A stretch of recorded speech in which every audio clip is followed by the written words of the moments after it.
Welcome to my Texas workshop. I'm Randy Lammers. I'm Aaron Keevan. This is Würth Knowing.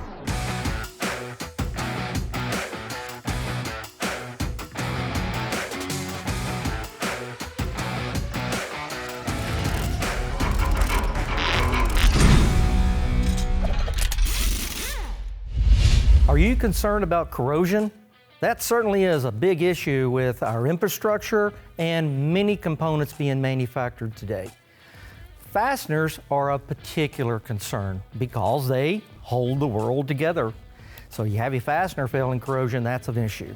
So we want to start our series today on fastener finishes. And in particular, let's start off with electroplating. Electroplating, Aaron, is by far the predominant finish for fasteners historically, and it's that way because it does have a lot of benefits for fasteners. Yeah, it sure does, right? We've got a good thin coating that's applied to that, so you're talking 1.5 to 5 microns. That's 2 10,000ths of an inch. You're talking very minimal. That's great for the threads. Thread geometry, it's not affected as badly. So another thing is that it has very good aesthetic values. Obviously, you look at these, they look wonderful. They're very shiny. We've got adequate corrosion protection. I say adequate, we can talk a little bit more about that here in a little bit.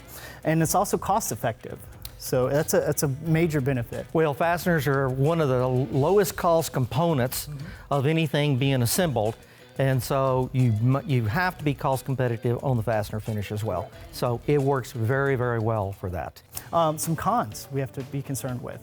Environmental concerns. Yes. So we had some things that happened many years ago that affected what types of products we can put on top of the finish. Yeah, so that's changes that are taking place in the industry today that we're working with. Right. We also have to worry about loss of corrosion protection. I know we said adequate, so there's some things that we have to be concerned with there because of those changes that happened many years ago. Yes, so sometimes we're having to do additional finish on top of finish in order to combat that. Correct.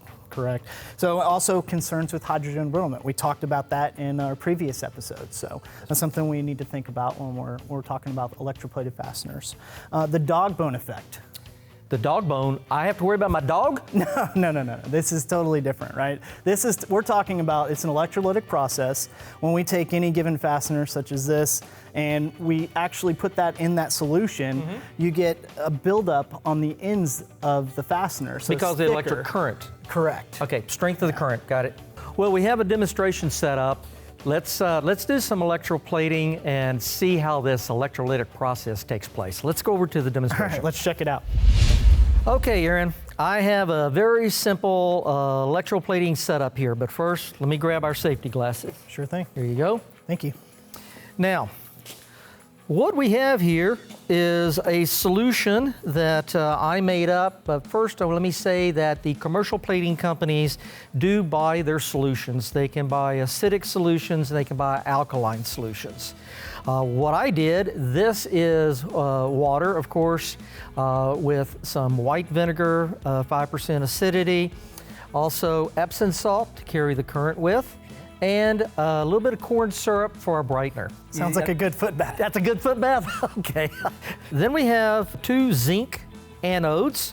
So these are hooked to the red positive wire, so they get a positive charge. Then here's our bolt that we have over here. And so this is a plain steel bolt that I have cleaned up.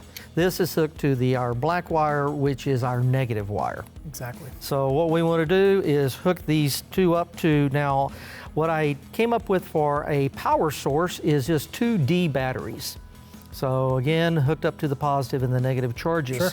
So if you want to hook those up, go ahead and handle that and do that, and I'll let you get those hooked up. Just a lot of people use alligator clips here. I didn't have alligator clips, so we just use some wire nuts to put everything together. And we only have the 2 D batteries. This is very safe. It's only about 3 volts maximum, I think, going on here. So we're not really overly worried. I'll go ahead and put that down in our solution, and that'll take a few minutes. And what happens is then you have a negative charge on the steel, you have a positive charge on the zinc anodes, and it's a galvanic action. Sure. So the negative charge then attacks the zinc positive charge and then they let go of the zinc, it degrades that, lets go of the zinc into the aqueous solution, and then the positive and negatives attract and gets deposited onto the steel. That's electroplating kind of in a nutshell. So that'll take a few minutes to let that work. In the meantime, And that's a pretty good example of what type of plating process here. this would be a rack plating. Thank you for mentioning that, because I do want to mention fasteners are bulk process. So the vast majority of fasteners are done in a barrel. So they will give the negative charge to the entire barrel when they put that into the positive charge solution.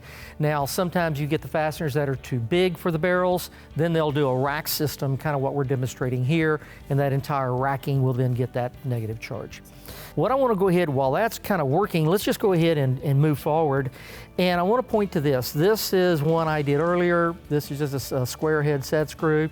And this is what zinc looks like coming out of the solution. It's just kind of a dull, you can see that's fully coated with zinc. Yeah. Now, however, I want you to pay attention to this part.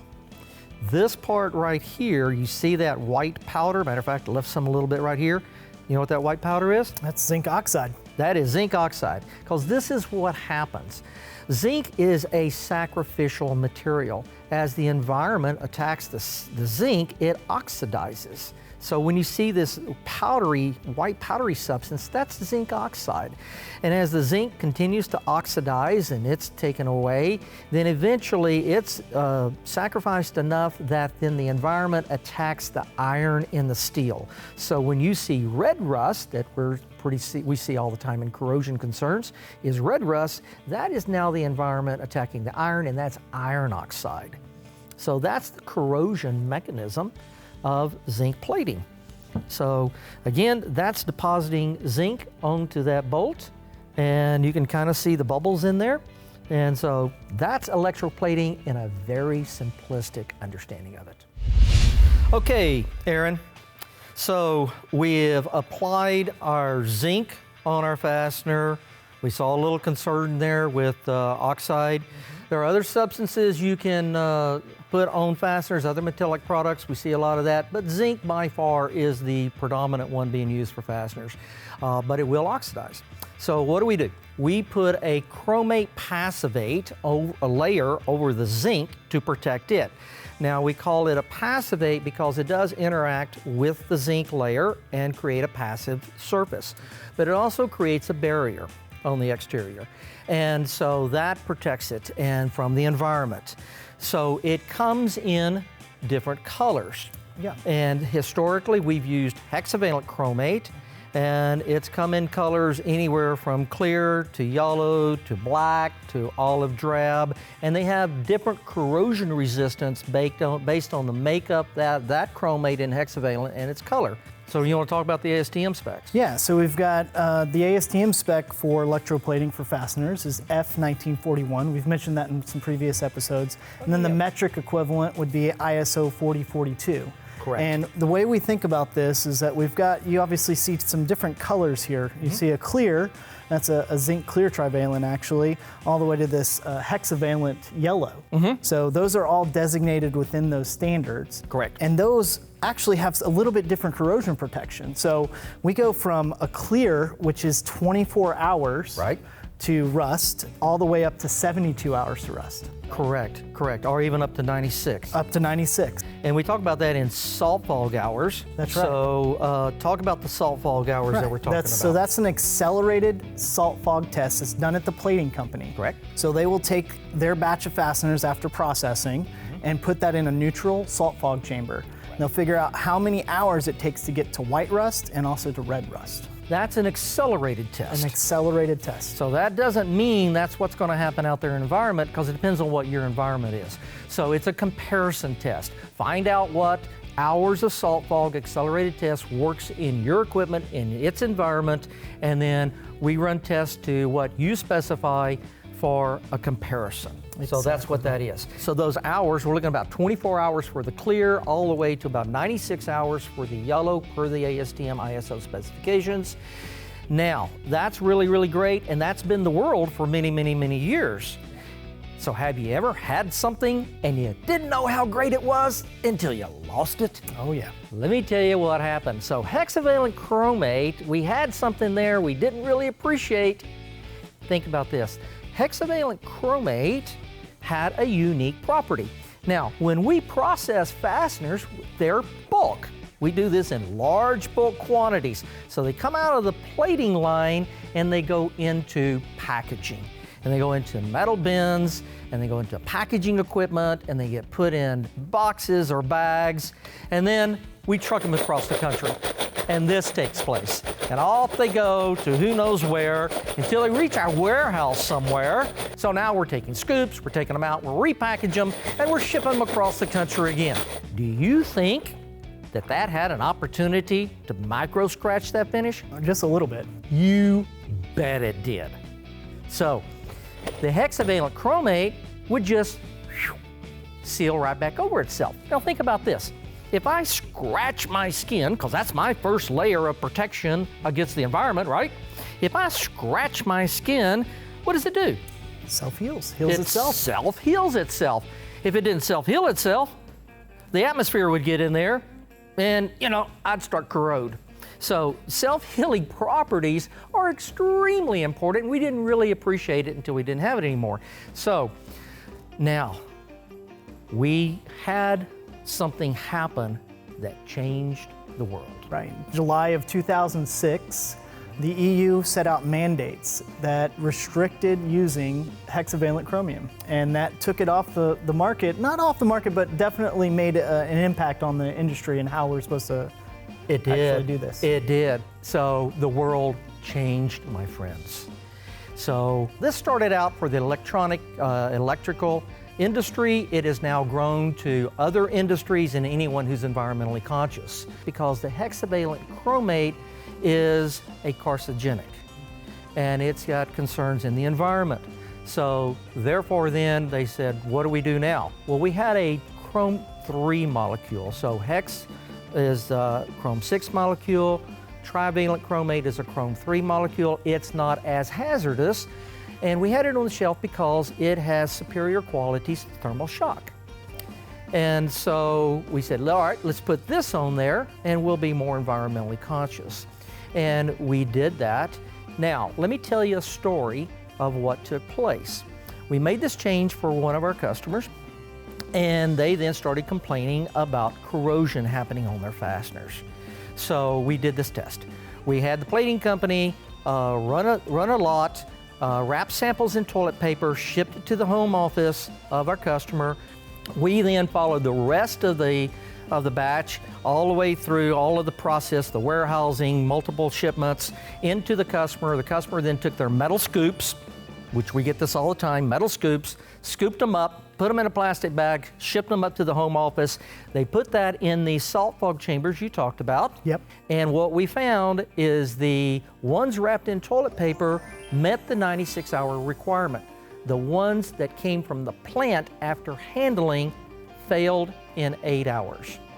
That's a huge difference. And the reason was handling. That's that You lost your self-healing. We lost the self-healing properties. And so the corrosion came in and the white rust started. So the chromate is critical to the first layer of protection. So once you lose your chromate, then the zinc starts to sacrifice itself until it's gone, and then the environment then attacks the iron in the steel. So that's a mechanism. So chromate is of particular concern with the fastener finishes. So then we came up with let's put a sealer on top. So then we've added a sealer, now a third layer of protection. Now these are silica-based sealers, and the idea there is that they're hard and they're more scratch resistant. And we found that that works very, very well depending on the geometry of the part, depending on the packaging and the handling, but we're finding for a lot of fasteners that works well. The extra sealer also gave us a lot of extra corrosion protection. So there is a lot going on in electroplating on fasteners. So in conclusion, the world has been turned upside down on electroplating due to environmental concerns in hexavalent chromate. So a lot of customers are trying to figure out what to do. There's a lot going on here.